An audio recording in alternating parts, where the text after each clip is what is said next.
Bueno, hermanos, para ir a una segunda parte me gustaría dar rápidamente un ejemplo de cómo nosotros podemos tener un relato delante de nosotros y poder explorar, poder concentrarnos un poco o enfocarnos en esa narración y ver cuáles son los alcances que esto tiene, de una manera muy rápida.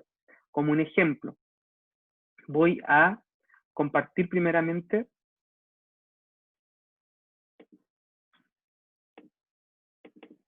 otra parte de un texto que yo tengo acá, que es Nehemías. El libro de Nehemías es sumamente interesante y me gustaría que lo pudiésemos ver. Déjenme ver acá esto, lector inmersivo. Analizarlo. Eh, Solamente cosas muy rápidas. Tenemos a Nehemías, capítulo 1, del versículo 1 al 4, y otros versículos más adelante.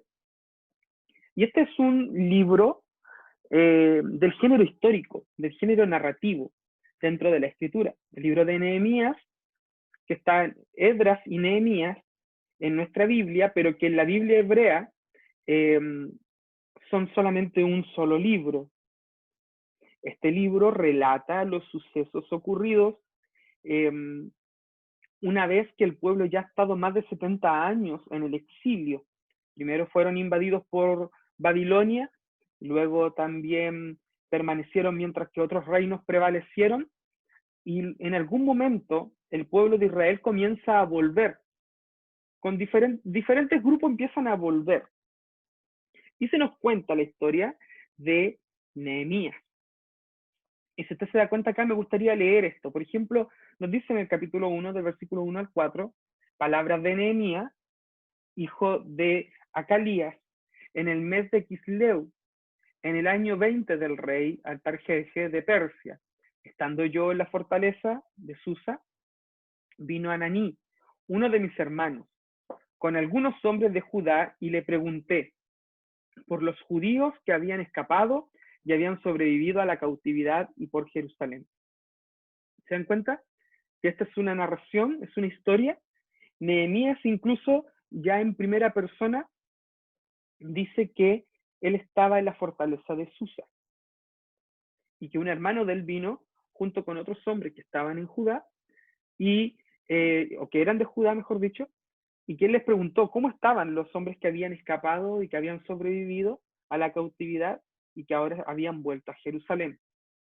Si se dan cuenta, la historia de estos veintitantos capítulos que creo que tiene, o treinta y tantos tiene, creo, Nehemías, eh, nos va a contar la historia de este hombre, de este líder, su regreso a Jerusalén, su labor allí en la restauración de la ciudad, de los muros, de las puertas de Jerusalén, y también muchos otros personajes y situaciones que ocurren en el tiempo en que él va a dirigir esta reconstrucción. Entonces, el libro es bastante interesante, es un libro histórico, y si ustedes se dan cuenta, aquí yo no solamente copié los primeros 4 versículos, sino que también del versículo 1 al 8 de Nehemías, del capítulo 2, y luego también del 11 al 16, del 17 al 20, y luego tengo unas conclusiones. Ahora, ¿por qué le muestro esto? Porque esto es un relato, y mientras que yo leo un relato, puedo utilizar de pronto esta misma herramienta que es el Word de Microsoft, en donde uno puede agregar un comentario o insertar también, ¿cuál es la palabra que se usa? Un comentario, ¿sí? Insertar un comentario, y luego también en este modo de vista que es de lectura inmersiva, en el cual usted puede poner el, el texto más separado y todo para leerlo mejor, podemos ir subrayando y haciéndonos preguntas. Entonces quiero hacer el ejemplo de lo que antes vimos, de lo que yo tengo que considerar al estudiar un texto. Y esto es solamente una cosa muy general, porque acá no está la respuesta de estas preguntas, solamente lo hice para el ejercicio de este estudio. Lo voy a agrandar. Entonces, acá se pregunta, dice, palabras de Nehemías, hijo de Acalías. Y entonces, obviamente, la primera pregunta que yo tengo que hacer es, ¿quién es Nehemías? ¿Ah? Y yo me hago esta pregunta aquí, ¿quién es Nehemías? Y esto tiene que tener una respuesta. Luego nos dice que en el mes de Quisleo, y entonces yo pongo ¿quién es este? ¿Y quién es el rey Artajerjes, que más adelante se nombra de Persia? Estas son preguntas porque yo no las sé. Si yo no sé algo, yo eso lo tengo que empezar a investigar. Y yo me tengo que hacer las preguntas más simples porque quizás usted va a leer este texto mientras lo predica y alguien va a preguntar, ¿y ese qué mes será? Y si usted rápidamente no le da ese datito, de pronto la persona se puede quedar allí dando vuelta en qué mes será, o va a ir al celular y va a tratar de analizarlo, porque en el culto ahora puede alguien incluso revisar lo que estamos diciendo en el momento, en el instante, y va a obtener una respuesta desde el celular y no desde la persona que investigó este texto. Entonces me hago estas preguntas: ¿quién es este rey? ¿En qué mes? Eh, si quiero, incluso podría ser más específico y preguntarme por los lugares, las ciudades que se nombran. Más adelante también, el mismo autor presenta y dice que habían unos judíos que habían escapado y habían sobrevivido a la cautividad y por Jerusalén. Y entonces yo pongo la pregunta: ¿quiénes escaparon? ¿Quiénes son estos hombres? ¿Cómo escaparon? ¿De dónde? ¿Y en qué tiempo? Y de pronto, si yo empiezo a investigar en la historia de esta época, voy a descubrir quiénes son estos hombres. ¿Ya? Eh, Luego ellos le cuentan a Nehemías lo que estaba ocurriendo y él les dice: y la muralla de Jerusalén está derribada y sus puertas quemadas a fuego. Entonces yo me hago esta pregunta: ¿qué les pasó a estas murallas? ¿Por qué les pasó a estas puertas? Yo tengo que hacer este tipo de preguntas.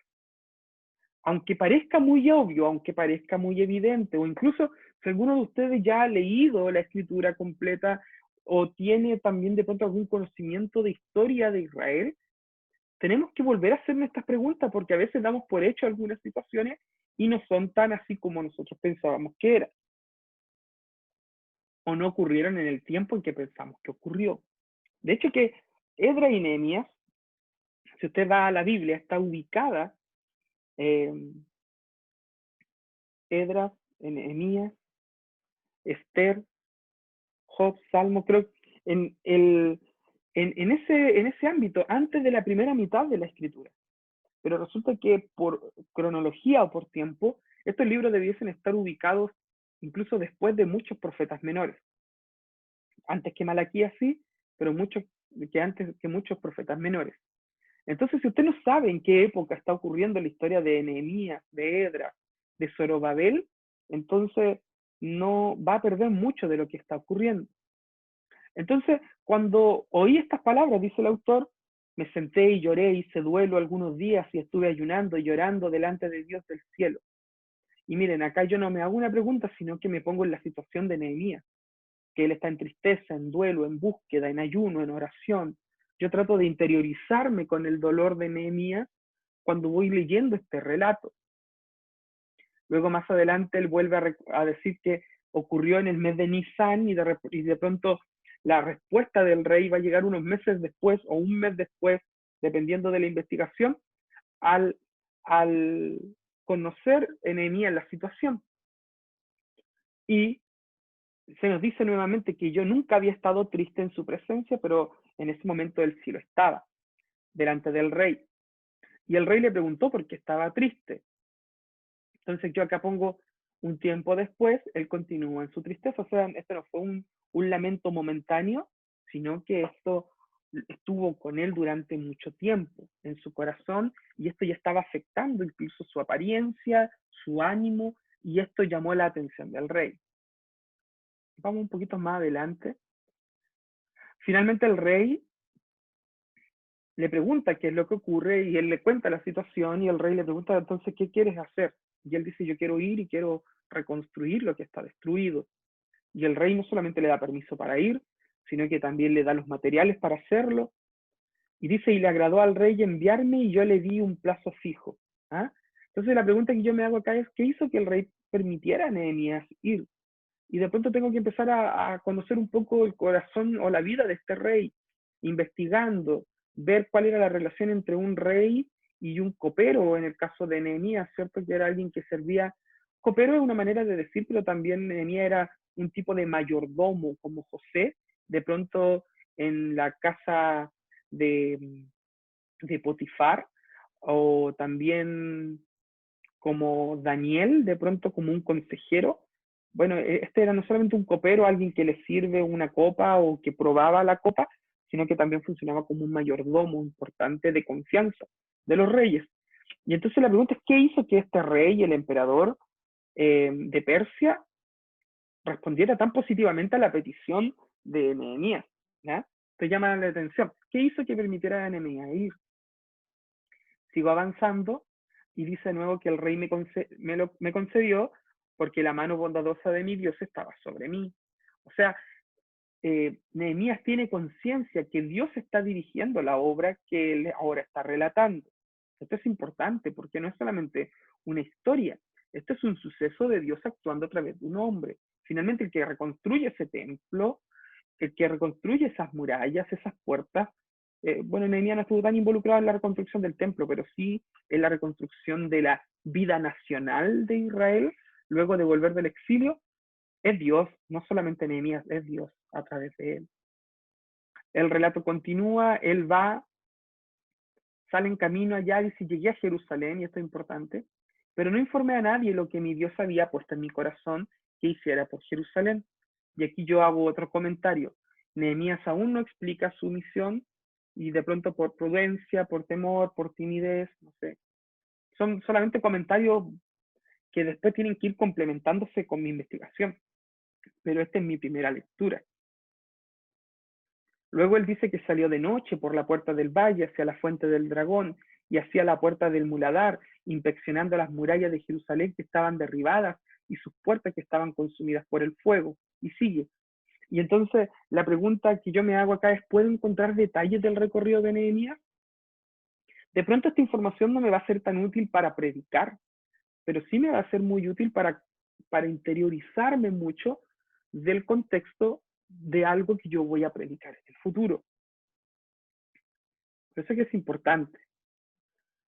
Luego entonces, versículo 17, entonces les dije, ustedes ven la mala situación en que estamos, que Jerusalén está desolada y sus puertas quemadas a fuego, vengan, reedifiquemos la muralla de Jerusalén para que no seamos más motivos de burla.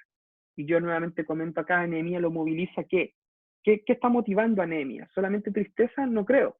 Lo moviliza un sentir de celo por Dios y también por la santa ciudad, que es Jerusalén. Este es un comentario nuevamente mío. Pero cuando se enteraron, Sanbalat, el eronita, Tobías, el oficial amonita y Gesem, el árabe, se burlaron de nosotros, nos despreciaron y dijeron, suspensivo. Entonces de pronto yo me hago esta pregunta, ¿quiénes son estos hombres? ¿Quién es Sanbalat? ¿Quién es Tobías? ¿Quién es Gesem? ¿Y por qué se les llama oronitas, amonitas, árabes? ¿Por qué estaban allí? ¿Qué hacían allí? ¿Hay algún dato de ellos? Eso es algo que yo puedo investigar, En versículo 20 yo le respondí, el Dios de los cielos nos dará éxito, por tanto nosotros sus siervos nos levantaremos y edificaremos, pero ustedes no tienen parte ni derecho ni memorial en Jerusalén. Y acá vemos una actitud de confianza en Dios y valentía, como cualquier líder lo requiere, porque si hay algo que enseña el libro de Nehemías, es un hombre llamado por Dios a liderar un momento difícil de la historia de Israel.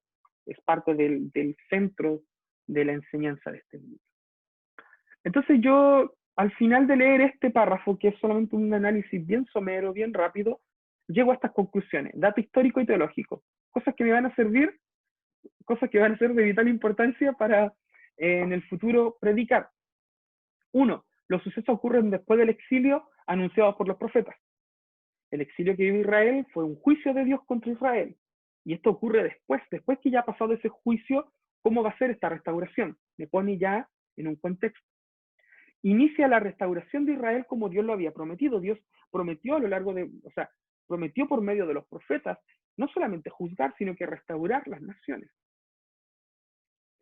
3, Dios usa a un hombre para reconstruir las puertas y murallas, pero, y esto es una de las grandes enseñanzas también de Nehemías, de Esdras, el pueblo no se ha convertido completamente espiritualmente hablando. Incluso el libro de Ageo, que es cercano a esta historia, nos muestra cómo ellos finalmente terminaron reconstruyendo sus casas antes que el templo. 4, Dios usa a Esdras para llevarle a un avivamiento por la palabra. Eso es parte del libro, no solamente del texto que acabamos de leer. Y más adelante también la figura de Zorobabel aparece, un descendiente de David, restaurando el pacto de Dios con el gran rey. Esto también ocurre dentro de esta misma historia. Aparece Zorobabel, un descendiente de David, y él ahora toma también un liderazgo eh, político, monárquico, si es que lo podríamos decir de alguna manera, mientras que Nehemías es un líder eh,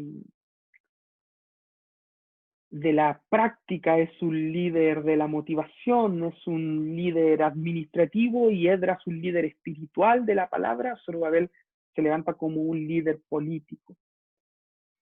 Con todos estos grandes hombres juntos, imagínense, Esdras, Nehemías, Zorobabel, en un mismo tiempo y espacio, la restauración de Israel aún así no llegó, aunque mejoró mucho su situación, pero no llegó. Y aquí yo hago una reflexión teológica bien rápida, es, pero Cristo, es la verdadera restauración, y Nehemías es un tipo de Cristo en este sentido. O sea, lo que no logró Nehemías, lo que no logró Esdras, lo que no logró Zorobabel, Cristo lo lograría en su venida, y también se irá a consumar cuando Él vuelva también por su iglesia. Si se dan cuenta, acabamos de leer una historia, me estoy haciendo algunas preguntas y podría haber hecho muchas otras más, pero para el ejercicio de este estudio solamente hice estas, y luego también obtengo algunas conclusiones, algunas cosas que pueden ser de importancia para mi estudio. Entonces, yo pido y ruego a cada uno de ustedes que podamos acercarnos a la palabra de esta manera, especialmente a los libros históricos, en donde se nos llama a tener una visión eh, completa de la narración, del contexto, y sumergirnos, explorar, sumergirnos, imaginarnos, traer a nuestra mente, interiorizarnos del tema para poder predicar. Así, cuando tú estés en el púlpito o estés predicando a otros, la persona que te esté escuchando quizás no lo pensará en voz alta, o quizás no lo dirá en voz alta, perdón, o no lo pensará, pero va a estar seguro que tú manejas la historia, porque así es. Pero que es un desastre muchas veces escuchar una predicación de una persona que quiere hablar de una historia y que no maneje la historia. Se le ve errática, se le ve nerviosa, contradictoria a esa persona, porque no maneja la historia, porque no hizo estos pasos que acabamos de ver antes de ir y preparar un bosquejo y de hablar. Así que ese ejemplo yo espero que les pueda servir. Vamos a esta segunda parte, que creo que va a ser un poquito más corta que la primera, pero son los consejos para la predicación. Creo que ya dejé claro qué es el género histórico, cómo se nos muestra en la escritura, y también cómo debiésemos acercarnos a este género para poder estudiarlo. Ahora, quiero dar algunos consejos para cuando vamos a predicar, eh, vamos a entregar el mensaje que ha nacido desde un texto histórico. Toda la Biblia es útil para predicar. ¿Eh? Hace poquito alguien me preguntaba o me decía que le habían enseñado, contado que los salmos no eran textos para ser predicados porque eran canciones, porque eran poesías. Y yo le decía, o le recordaba, mejor dicho, el texto del apóstol Pablo que nos dice que toda la escritura es inspirada por Dios y es útil, entre ellas, para enseñar. Y Pablo se está refiriendo al Antiguo Testamento principalmente. Eso quiere decir que todos los libros pueden ser predicados, deben ser predicados. Hemos sido llamados a predicar todo el consejo de Dios. Y eso nos dice desde Génesis 1:1 hasta Apocalipsis 22, versículo algo. Así que eso es importante. Quiero darles algunos consejos al momento de predicar, al momento de entregar el mensaje, al momento de estar bosquejando, al momento de estar redactando el mensaje a partir de una historia. Solamente recordarles también algo que dice el apóstol Pablo acerca de los sucesos históricos del Antiguo Testamento. Él dice estas cosas, hablando de Israel y de su pecado y de su rebelión también. le sucedieron como ejemplo a Israel y fueron escritas como enseñanza para nosotros, para quienes ha llegado el fin de los siglos. O sea, lo que está diciendo el apóstol Pablo es, la historia de Israel es una ilustración tremenda y fue escrita como ejemplo, para bien y para mal, con el propósito de enseñarnos a nosotros. ¿A quién nosotros está hablando él? A los creyentes de esa época, de la iglesia de Corintio. Y él dice, ¿para quiénes ha llegado el fin de los siglos? Refiriéndose a que la iglesia está en el fin de los siglos porque Jesucristo vino en el fin de los siglos, en el primer siglo, y entonces nosotros ya tenemos la revelación completa de Dios. Jesucristo es la revelación máxima y completa de Dios. Entonces el apóstol Pablo les dice a ellos, las cosas que están escritas, las historias que están escritas son ejemplos y son útiles para enseñarnos, fueron escritas para enseñarnos a nosotros que estamos ahora como iglesia. Así que, hermanos, el Antiguo Testamento y especialmente las historias, aquellos libros del género histórico son útiles, ejemplos y enseñanzas para nosotros los creyentes, y entonces debe ser predicadas, enseñados por nosotros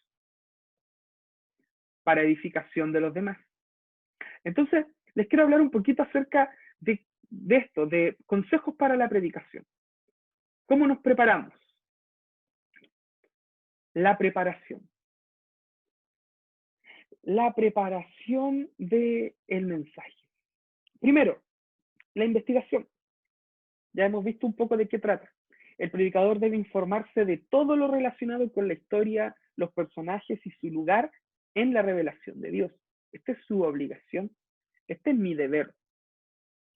De que si nos vamos a parar frente a una congregación a decirles a ellos, Dios ha dicho en su palabra, usted diga exactamente lo que Dios ha dicho en su palabra.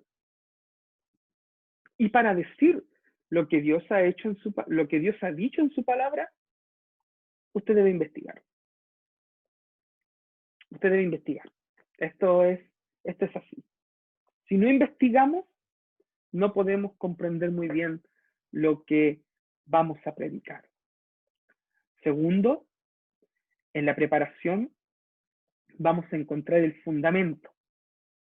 La investigación es el fundamento, pero no todo el material que se descubre es para ser expuesto, sino que sirve como fundamento del predicador y su confianza. ¿Se dieron cuenta recién que yo me hacía varias preguntas? Eso no quiere decir que yo le voy a enseñar todo eso, o voy a decir o hablar todo eso en la predicación. No, no todo lo que investigamos o leemos, o lo que encontramos o lo que descubrimos es para ser predicado. No porque sea malo, o no porque sea algo oculto, sino porque por una cuestión de tiempo, por una cuestión de resumen, por una cuestión también de ayuda a los hermanos que a veces les cuesta seguir argumentos muy grandes o muy largos. La preparación, la investigación es el fundamento del predicador. Entonces, entre más tú conozcas de lo que está ocurriendo alrededor de la historia que tú estás narrando y predicando, más seguro te vas a sentir. Eso que investiga te va a servir a ti como fundamento para argumentar correctamente lo que tú estás diciendo. Pero esto es importante. No todo lo que investigamos lo tenemos que leer o decir. Solo aquello que, a nuestro parecer y también a la guía del Espíritu, debe ser expuesto. Porque si no, transformamos la predicación en una exposición de historia de Israel, de exposición de historia del Antiguo Testamento, exposición o una biografía del autor, y una predicación no es ninguna de esas cosas. La predicación es el mensaje de Dios revelado en la Escritura, siendo expuesto y llevado al corazón de la iglesia para su aplicación, para su exhortación a su vida actual. Entonces, nosotros, si queremos dar una clase, de pronto incluso como lo estoy haciendo ahora, una clase, o si queremos en un futuro ser maestros de un instituto o cualquier cosa, allí te van a servir todos estos datos. Pero en una predicación solamente te sirven a ti para estar más seguros, más fundamentado en lo que tú estás o estás a punto de entregar.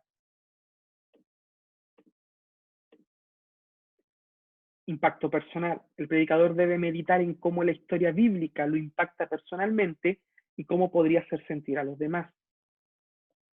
Esto no quiere decir que yo diga, ¿qué significa el texto bíblico para mí? No, no, porque el texto tiene una sola interpretación y lo que significa para mí significará para todos, o debería. Si tú estás viendo esto y somos 30 viendo este estudio y analizamos un texto, todos deberíamos llegar a una conclusión parecida, porque no depende de nuestra subjetividad lo que dice el texto, sino al contrario, el texto nos informa a nosotros lo que significa.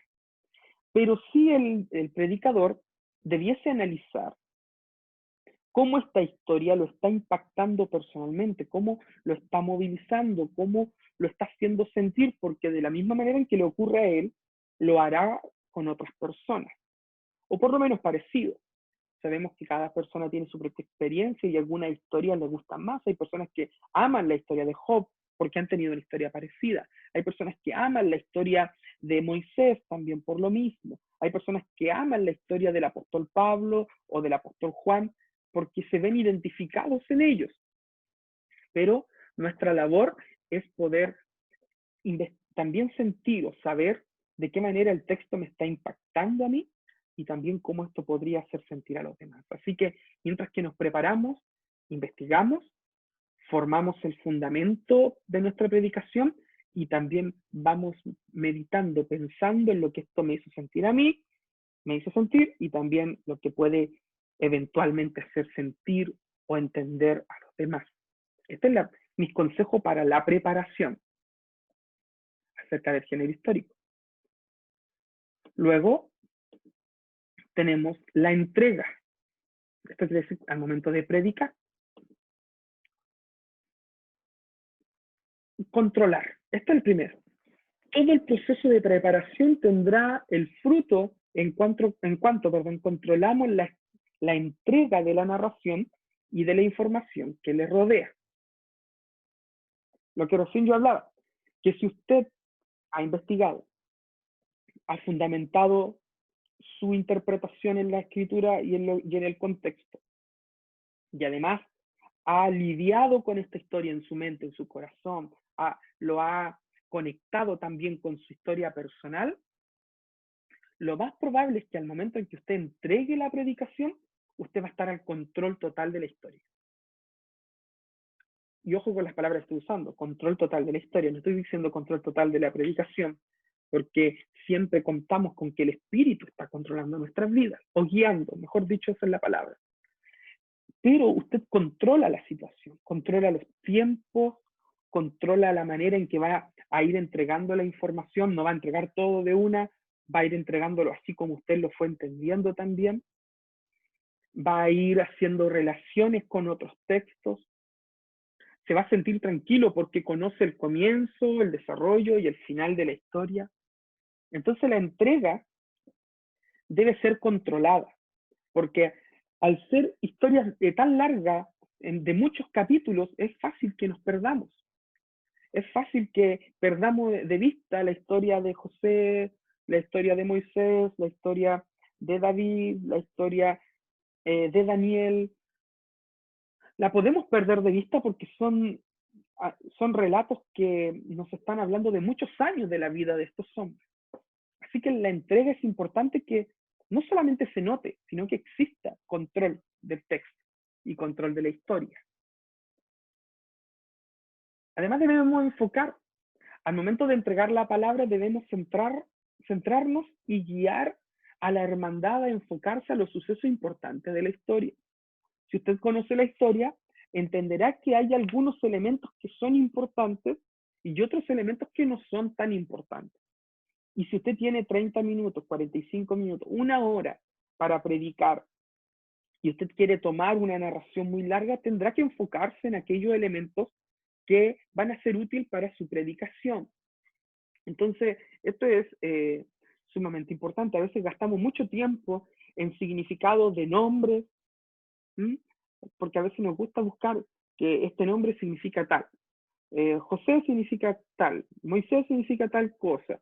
Pero no estoy diciendo que sea malo, pero a veces perdemos tiempo en eso y no ocupamos tiempo realmente en los sucesos importantes. A veces nos detenemos mucho en lo que están sintiendo los personajes, pero no nos enfocamos mucho en las acciones de los personajes.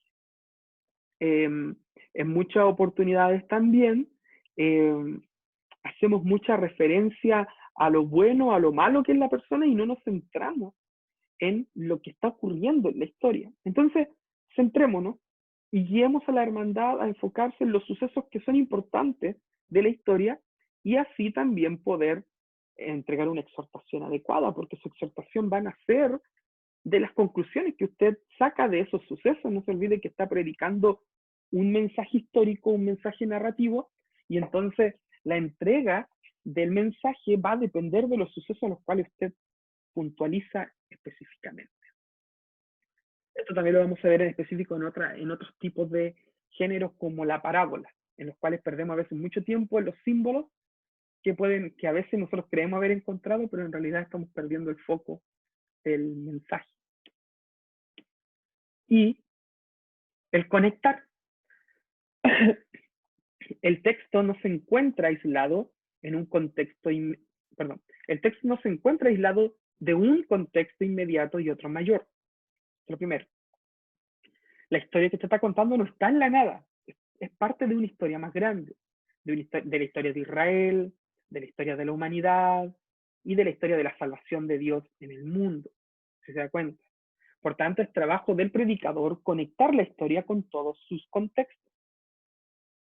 A veces, bueno, porque yo veo una de las grandes debilidades hoy en la iglesia, incluso entre los predicadores, en que no saben qué suceso ocurre primero, qué suceso ocurre después y qué suceso ocurre al final.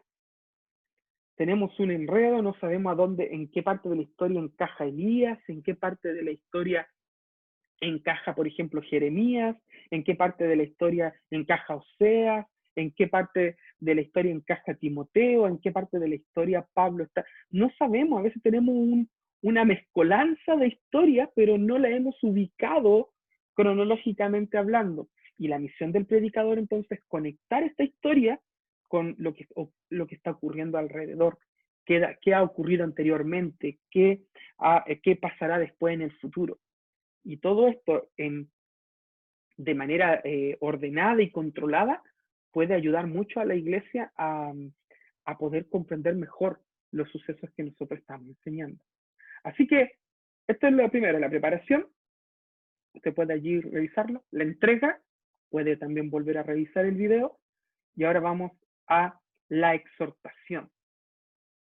Y yo he puesto aquí al ladito los peligros en la exhortación, porque esto es lo primero que quiero ver.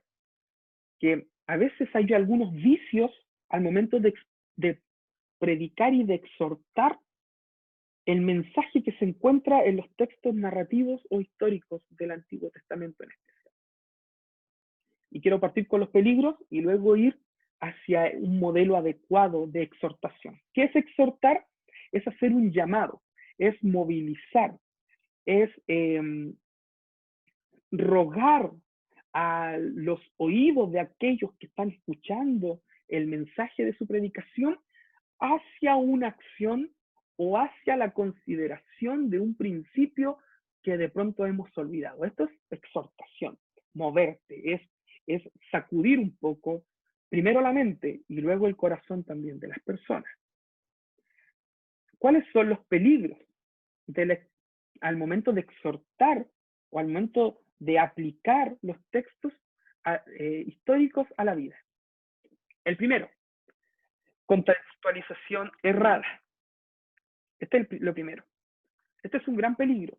Siempre estará la tentación de traer a historias bíblicas a nuestro tiempo.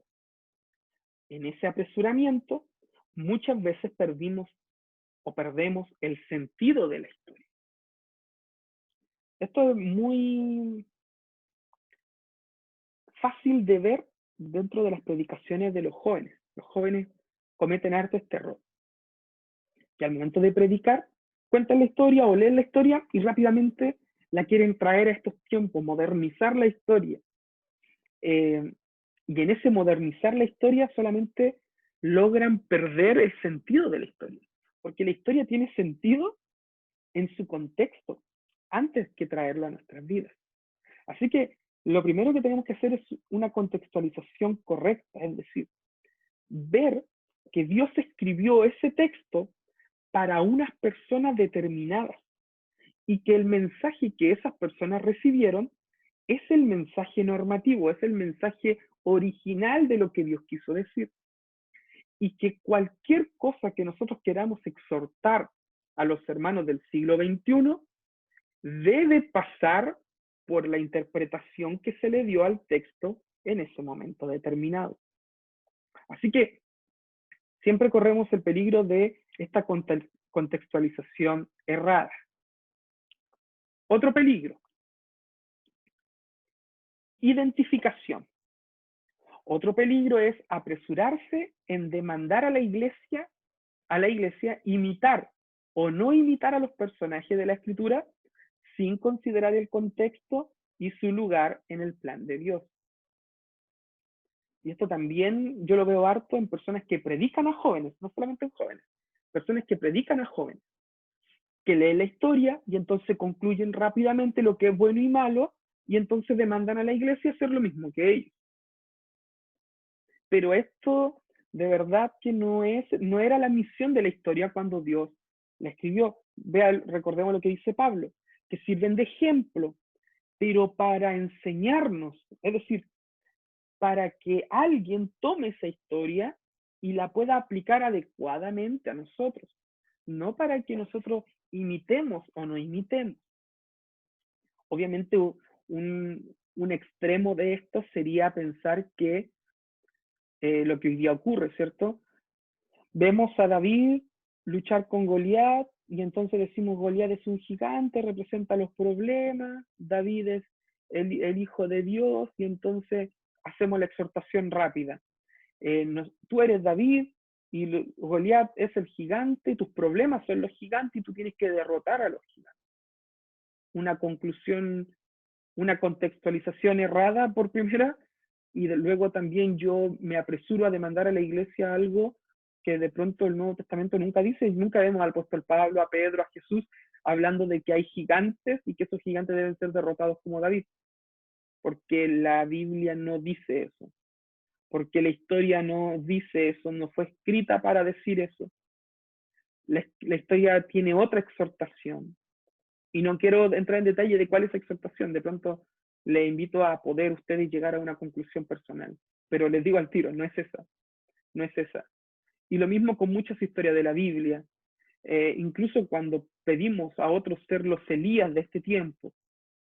Claro, es una identificación bien bonita, bien romántica, pero resulta que el contexto de Elías en muchos pasajes diferentes es un profeta primero. Y si tú no eres un profeta, entonces estás fuera de esa posibilidad. Segundo, él fue a hablar con un rey con autoridad y si tú no tienes contacto con un rey, estás fuera de esa posibilidad y así muchas otras cosas. Entonces esta identificación es algo que no debiese ocurrir en la exhortación tan rápido. Obviamente que podemos tener cierta simpatía o cercanía con algunos autores o con algunos sucesos o con algunos personajes, pero es un peligro y una tentación apresurarse a pedir a la iglesia que se comporte de una manera, siendo que la Biblia en el Nuevo Testamento, por ejemplo, no exhorta a que nosotros tengamos ese mismo tipo de actitudes. Entonces esto es importante, esto es sumamente importante, es un error en la exhortación. Y también un tercer error, y este es el más clásico, pero a la vez es el más dañino dentro de la iglesia, es moralizar. Tomar la historia. Bueno, leamos primero. Siempre está el peligro de querer transformar actitudes o decisiones de los personajes en leyes o dogmas para la iglesia del siglo XXI. Hermanos, este moralizar es muy complejo porque pone cargas a la iglesia que a veces no podemos conllevar, no podemos soportar. Moralizar una exhortación quiere decir que yo tomo algún suceso del Antiguo Testamento, de los libros históricos, y entonces tomo una actitud como algo normativo.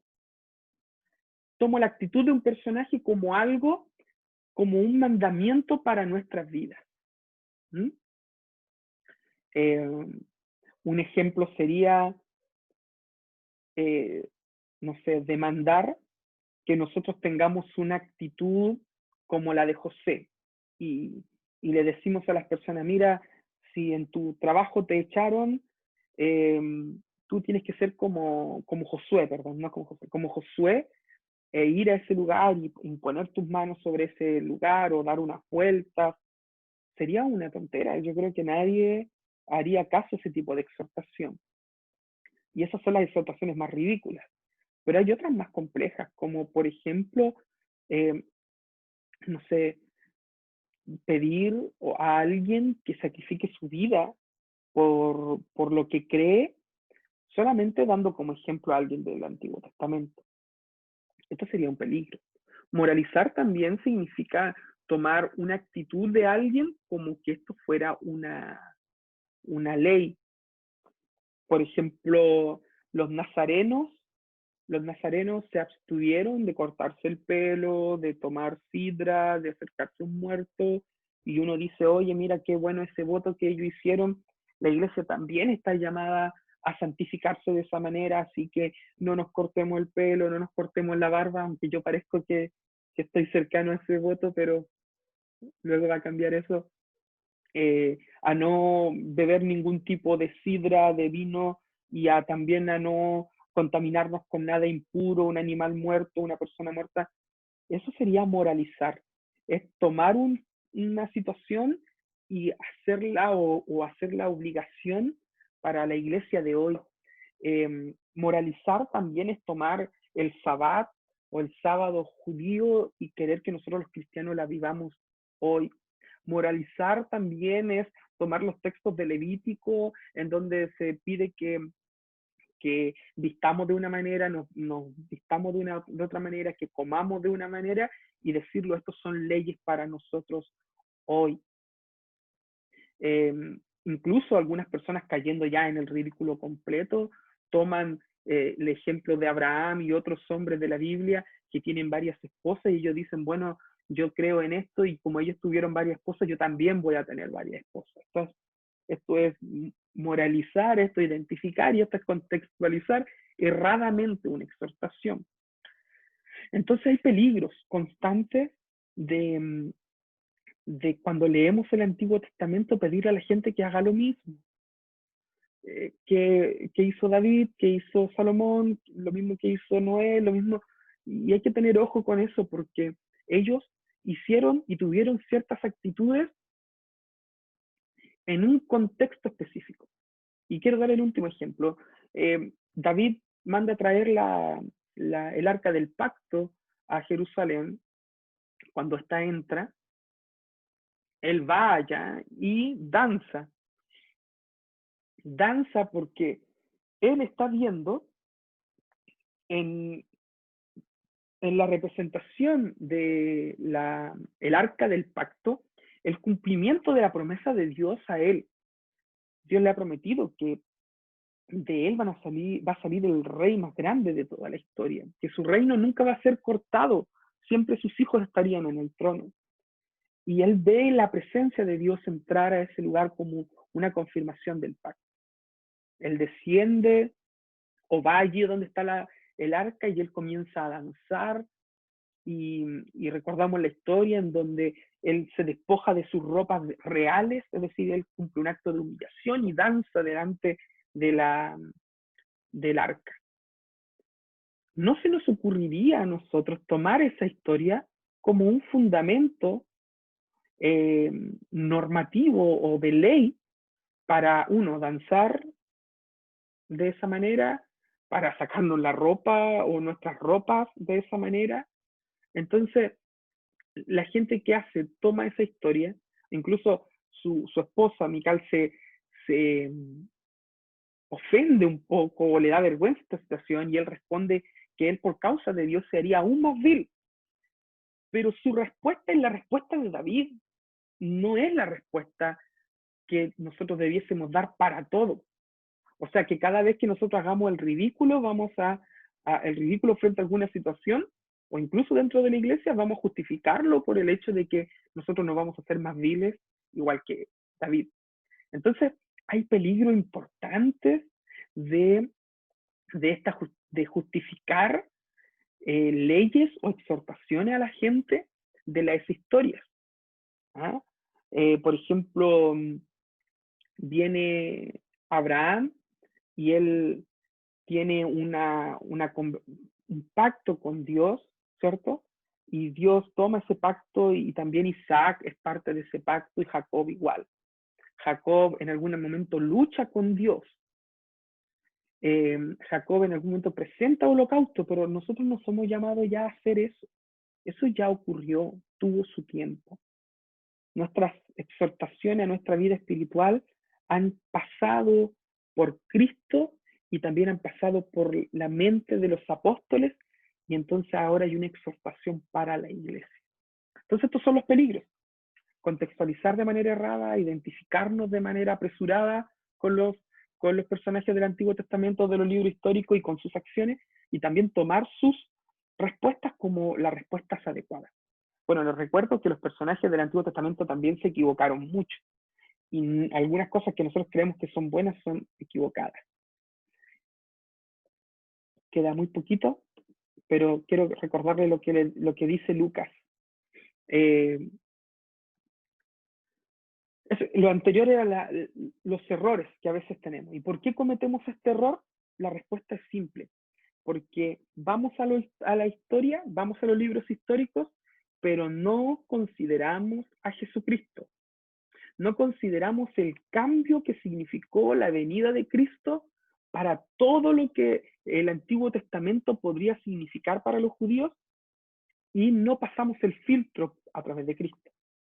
Bueno, unos hombres caminantes de Maús, al parecer discípulos de Jesús o parte de sus seguidores, se encuentran con él después de la resurrección, y él les pregunta por qué estaban tan tristes, y ellos le dicen: bueno, tú eres el único que no sabe lo que ocurrió, que, que Jesús, un hombre santo, un maestro, que nosotros creíamos que era el que había de venir, pero él ya lleva 2 o 3 días muerto. Y entonces Jesús le dice que ellos son insensatos de corazón, porque no habían entendido que era necesario que el Cristo muriera, que el Cristo muriese para que se cumpliera la Escritura. Y Lucas, en su relato, en su propio evangelio, comenta esto, comenzando por Moisés y continuando con todos los profetas, les explicó lo referente a él en todas las Escrituras. Esto no es solamente que el Antiguo Testamento anunciaba a Cristo, sino que para poder comprender en su totalidad el Antiguo Testamento, era necesario que el Cristo muriese. Y él ahora se los va a explicar. Él, partiendo desde Moisés, la ley, y pasando por los profetas. Esta era la gran división del Antiguo Testamento. La ley y los profetas eran el texto base de los judíos. Él ahora les explica lo referente a él en toda la escritura. O sea, él les va mostrando en el Antiguo Testamento cómo era necesario que el Mesías estuviese allí presente, cómo el Mesías apareció, cómo el Mesías fue ejemplificado con la vida de un rey, de un profeta, de un hombre, de un patriarca. Y cuando ellos lo invitan a comer y él parte el pan y dice que sus ojos fueron abiertos y Jesús desapareció de allí, uno le dice al otro: no ardía nuestro corazón cuando él hablaba, cuando él nos enseñaba. Y esta es la búsqueda del predicador, que los corazones ardan al ver y al escuchar que el mensaje de la Escritura no son historias aisladas para divertirnos, sino que tienen su consumación, tienen su plenitud en la vida de Jesucristo. ¿Y cómo podemos lograr hacerlo? Bueno, primero veamos cómo no. Y este es el método no adecuado. El método no adecuado es tener el texto, en este caso del Antiguo Testamento, de los libros históricos, y decir: Bueno, tenemos el texto. ¿Qué significó para ellos entonces? Porque recuerden que la Biblia fue escrita para personas en particular, en específico. ¿Qué significó lo que se escribió? ¿Qué hicieron ellos? Hubo una exégesis. Cuando se envía una carta o cuando se escribe un libro y llegaba a las manos de otro, ellos debían interpretar. Exégesis significa eso finalmente, poder ir al texto e identificar el mensaje que el otro me quiere entregar. Entonces, el método no adecuado ocurre esto, que hacemos esto, vemos qué significa el texto, como ustedes lo ven allí, voy a marcarlo con el mouse, vemos el texto, buscamos su significado y entonces después de ver su significado decimos, ah, ya, ahora vamos directamente a nosotros. Veamos qué significa para nosotros.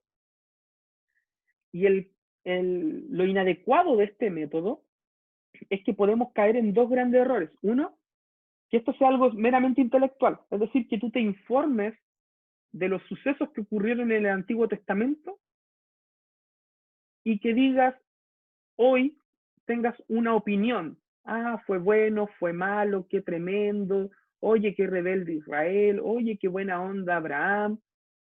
Esto es una conclusión intelectual. Pero sabemos que la predicación no busca una conclusión intelectual, es decir, no buscamos que la iglesia haga un juicio al pasado. No. El segundo gran error es que haya también una conclusión imperativa. Ah, así como se les dijo a ellos, tiene que ocurrir con nosotros hoy. Y si nosotros no somos igual a ellos, entonces nosotros estamos en pecado o nosotros estamos en error. Este método no es adecuado. Este método no exalta a Cristo. Este método no ayuda a, a, a comprender la mente de Dios en la Escritura. Algunos espiritualizan, ¿m? Espiritualizan los sucesos. Quieren, como lo repetí recién, quieren pelear con Dios o luchar con Dios, quieren orar como lo hicieron también Juan y Jacob con Jesús, quieren orar para que caiga fuego del cielo, quieren orar para que tiemble, quieren que sus enemigos sean humillados, todo como el Antiguo Testamento los dice, pero ¿qué hacen ellos? Están espiritualizando algo que para nosotros, que la Biblia no hace, que la Biblia no llama a hacer. Este es el método inadecuado. Y de pronto cuando nos juntemos para ese tiempo de preguntas y respuestas podemos profundizar un poquito más en esto, pero no quiero también detenerme aquí tanto. Y quiero hablarles del método adecuado, en donde tenemos el texto, en donde por medio de un exégesis de interpretación entendemos lo que significaba para ellos entonces, en ese momento en que fue dicho, y que para ser llevado a nosotros pasa por una reflexión teológica en la cruz. Este sí es el método adecuado. Que usted ve el texto, lo entiende, lo interpreta, ve cómo esto afectó a ellos entonces, y en vez de dirigirnos automáticamente a nosotros, lo que hacemos es ver cómo la realidad de la cruz, cómo la vida de Cristo, cómo el mensaje de Cristo, la aparición de Cristo interactuó con este suceso, y a partir de eso, entonces nosotros podemos llevar esa historia a nosotros. Quiero poner un ejemplo, o quizás más para que lo entendamos bien. La Pascua es un momento muy importante de la historia de Israel. Tiene su inicio en aquel día en que Dios envía una 10ª señal o plaga, en donde la muerte misma descendería a Egipto y mataría a cada uno de los primogénitos. Esa misma noche se mataría a un animal y su sangre pintaría el dintel de la puerta, o el marco de la puerta, Y el animal que fue muerto para obtener esta sangre sería cocinado de una manera bien específica para recordar cuál fue la, la amargura de la esclavitud de Israel en Egipto. Además, esto se hizo un día particular y Dios demandó al pueblo recordar todos los años este día en particular, la Pascua. Y esta Pascua sería un símbolo del poder de Dios en el Antiguo Testamento. Durante muchos años, después de la división de Israel, esta práctica se perdió junto con otras prácticas y luego fue restaurada también por algunos reyes, en especial Josías también. Pero siempre estuvo pendiente allí la Pascua. La Pascua era una semana completa de celebración y donde el culmine era un día en donde la familia se reunía a celebrar la Pascua a través de esta cena y a recordar que Dios los había librado de las manos de Faraón de Egipto. Si nosotros vamos leyendo el Antiguo Testamento, podríamos muchas veces concluir que nosotros tuviésemos que hacer esa misma práctica en nuestra vida como cristianos. Pero no lo hacemos. ¿Y saben por qué no lo hacemos? Porque Cristo apareció. Porque esta figura de la Pascua era un mensaje anterior, un mensaje de pronto como una sombra de lo que iba a ocurrir también con la vida de Cristo. En Cristo, esta Pascua fue cambiada y transformada. Y incluso el mismo día de la Pascua o en la semana de la Pascua, él fue arrestado y muerto. Y con su muerte, él da finalización a esa Pascua, a recordar que Dios había librado a un solo pueblo de las manos de Faraón, para ahora, por medio de la cena del Señor, o lo que nosotros llamamos la Santa Cena, o Eucaristía, o la comunión, como usted le quiera decir, ahora es por medio de ese símbolo que nosotros no recordamos que Dios rescató a una sola nación del enemigo, sino que Él ha rescatado a personas del mundo entero de las manos del enemigo en la cruz. Entonces hoy día nosotros celebramos Cena del Señor, recordando el sacrificio de Cristo y esperando su venida, y por eso es que hoy día nosotros nos celebramos la Pascua. ¿Se da cuenta cómo la venida y la llegada de Cristo cambió una posible interpretación del Antiguo Testamento? Si Cristo no hubiese aparecido, quizá muchas personas que quisieran agregarse al judaísmo, bueno, hacían eso. Tenían que agregarse a todas las tradiciones, pero eso ya no es necesario. Lo mismo con los sacrificios de los animales. En el tabernáculo, en medio del desierto, era quemado un animal y ese animal representaba la ofrenda para la expiación de los pecados de ese año. Y otro animal era liberado al desierto como muestra también de que los pecados de las personas eran alejadas, al, puestas lejos, al otro lado del, del, de la tierra de aquellos que habían pecado. Nosotros hoy día no celebramos ningún tipo de sacrificio de animales porque Cristo vino a la tierra, porque Cristo vino a la vida. En el Antiguo Testamento se nos dice no matarás, y entonces la ley demandaba a los hombres no matar, pero aún así usted ve la historia del Antiguo Testamento lleno de matanza entre hombres y naciones. Y nosotros hoy día no solamente tenemos la restricción de no matar, sino que en Cristo y en sus enseñanzas tenemos hoy día la restricción de no odiar, de no insultar a nadie. ¿Por qué? Porque Cristo vino. Cristo cambió la interpretación. Vosotros oíste que fue dicho, lo decía Jesús muchas veces, en la palabra dice anteriormente, mas yo os digo, o sea, una nueva ética, una nueva moral, una nueva principio de vida. Entonces nosotros tenemos que ver esa historia, pero pasarlas por Cristo, pasarlas por el pensamiento de Cristo, las enseñanzas de Cristo, la vida de Cristo.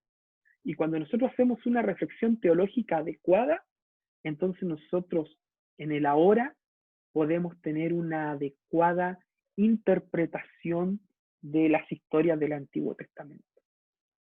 Así que por eso que es trabajo predicar, por eso que es una labor, por eso que es un don, porque podemos nosotros dar la oportunidad a personas para que prediquen, pero eso no quiere decir que vamos a ser descuidados en el hecho de que tenemos que predicar y de cómo hacerlo. Así que, hermanos, este es el principio. Y de pronto, como les dije en la sesión de preguntas y respuestas, podemos profundizar en esto si usted tiene preguntas, pero este es el método adecuado de poder predicar las historias del Antiguo Testamento. Y requieren que pensemos, requieren que meditemos mucho. Les quiero dar el ejemplo de predicación, si usted quiere buscarlo, obviamente no lo vamos a ver ahora. Un buen ejemplo de cómo se predica el género histórico narrativo lo ha hecho Sugel Michelin, Sugel Michelin, en una serie que él predica de Ruth. Y ustedes pueden ver allí el link y lo pueden buscar. Ahí está el nombre de la tragedia La Esperanza, Ruth 1, y él en 4 mensajes predica la historia de Ruth, un capítulo por cada mensaje. Y va a ver usted un buen ejemplo de alguien predicando una historia, pero eh, teniendo una meditación, teniendo una interpretación teológica de una historia del Antiguo Testamento y narrativa. Así que si usted quiere ver a un hombre poniendo en práctica estos principios que yo hoy día he hablado, esta serie, que son 4 mensajes, usted puede ver una quizá para hacerse una idea, ojalá la pueda ver antes de que nos encontremos, para que también se haga una idea. Hemos hablado de hartas cosas hoy día, pero para que nos hagamos una idea de lo que significa este género, esta predicación del género narrativo. Vamos a lo último. Algunas herramientas que pueden ser útiles para poder mejorar nuestro conocimiento de los libros históricos son las introducciones. Es decir, y yo les quiero recomendar 3 herramientas muy útiles para la investigación. El primero es la introducción al Nuevo Testamento de Harrison. Ustedes lo pueden encontrar en la librería o incluso lo pueden encontrar en internet. Y que este nos habla del Nuevo Testamento, nos habla del contexto, nos habla de los libros, de los autores, y es muy importante tener este tipo de libros en nuestra biblioteca digital o física. Una introducción al Nuevo Testamento. También, acá abajo el librito de Schultz habla el Antiguo Testamento y que también es una introducción a la historia y la literatura del Antiguo Testamento. Muy bueno, estos 2 libros muy buenos, muy asequibles en lo económico.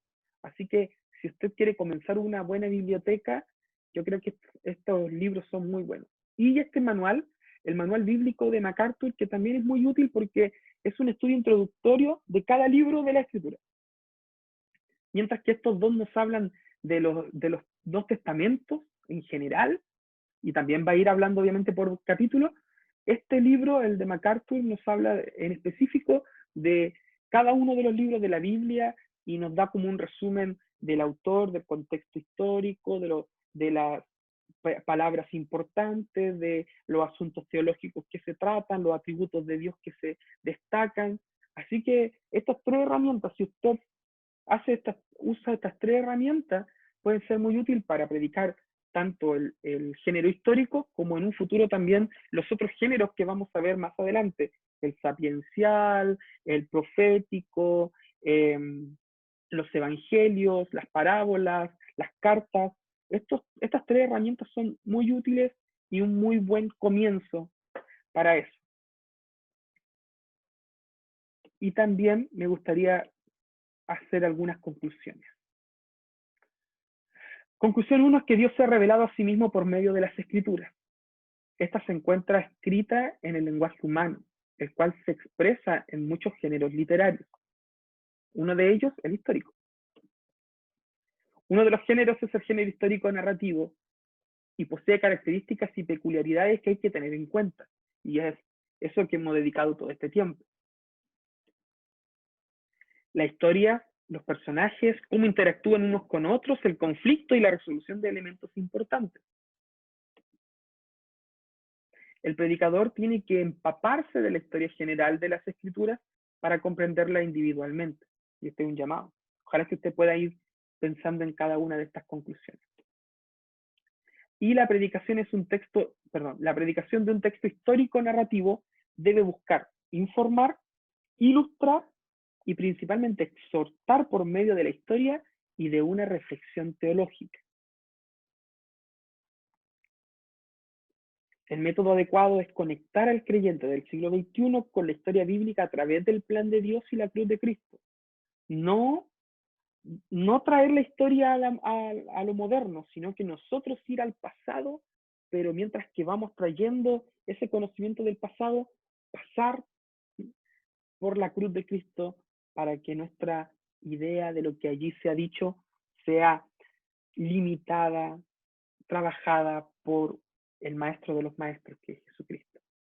Así que esas son mis conclusiones. Esta es la bibliografía. Allí la predicación bíblica, Sproul también cómo estudiar e interpretar la Biblia, Berkhoff también principios de interpretación bíblica, un libro que se llama Con Precisión, el listón de la hermenéutica bíblica también de Faso, y se me olvidó uno súper importante que no lo puse, y bueno, no sé si lo voy a encontrar tan rápido, pero es un libro que luego se los voy a mostrar en el estudio bíblico, o sea, perdón, en el tiempo de pregunta y respuesta. Así que, hermanos, este es mi llamado. Mi llamado es a que usted pueda ver este video, luego de ver, también pueda usted con un cuaderno de notas ir haciendo sus preguntas y también ir poniendo en práctica esto que hemos enseñado en este día. En el futuro vamos a ver un poco acerca del género también sapiencial, Proverbios, Salmos, Job, Eclesiastés. Así que les invito a que estén atentos a eso y les voy a estar informando a ustedes qué día nos vamos a reunir para recibir o escuchar sus preguntas y poder dar respuestas y poder debatir, hablar un poco acerca de este tema. Así que muchas gracias por escuchar, que el Señor les bendiga y que este tiempo pueda haber sido de mucha bendición para ustedes.